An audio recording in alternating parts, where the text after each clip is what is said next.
My goal here is simple. Funner for everyone. Hey, Jane, you having fun? Woo!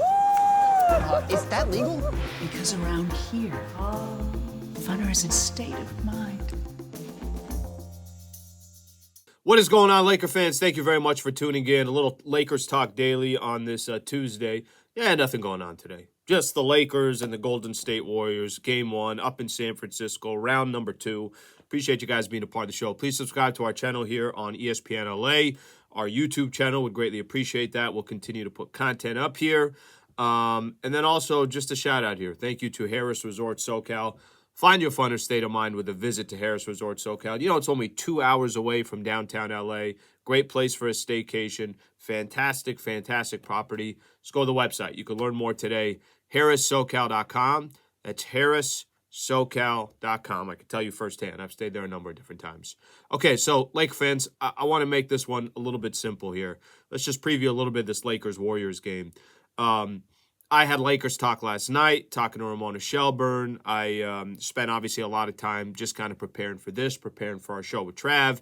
And it's interesting, man. I can't wait to see game 1 because I think I got so many questions about how the Lakers are going to match up, who they're going to put on Steph, what are they going to do with their rotation, when does Rui come in, who's he going to guard, is Bron going to be guarding Draymond? There's so many questions that I don't think we have answers to, so we're going to have to let that play out. 2 things that I want to focus on here.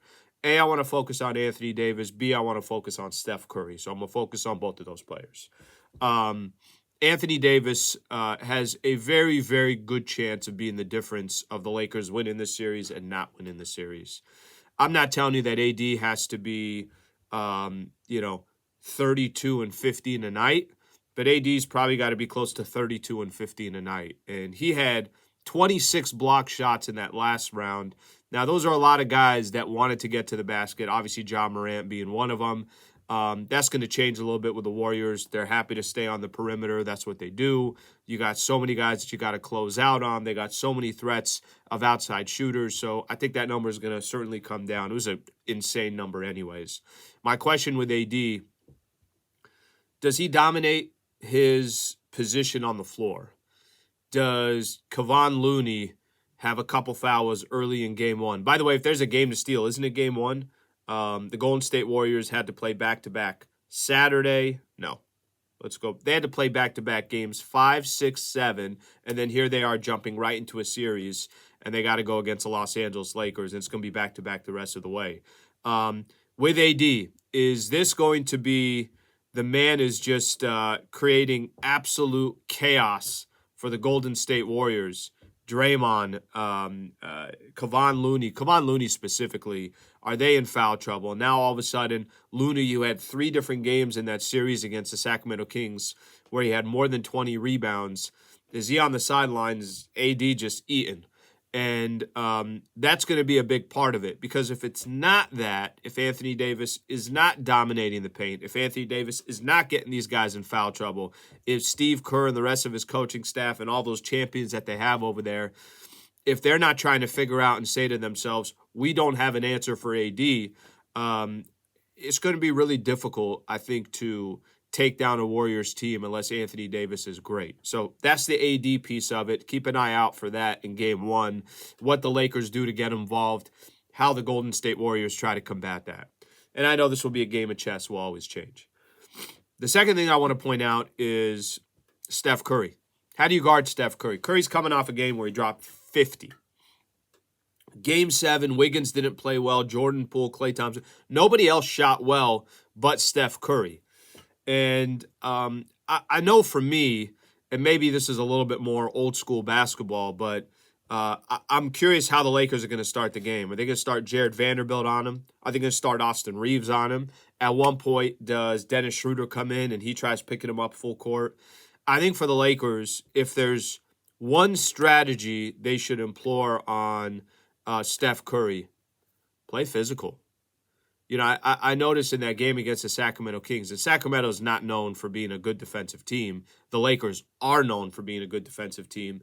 If there's one thing that I noticed in that last game against Sacramento, Steph did whatever he wanted.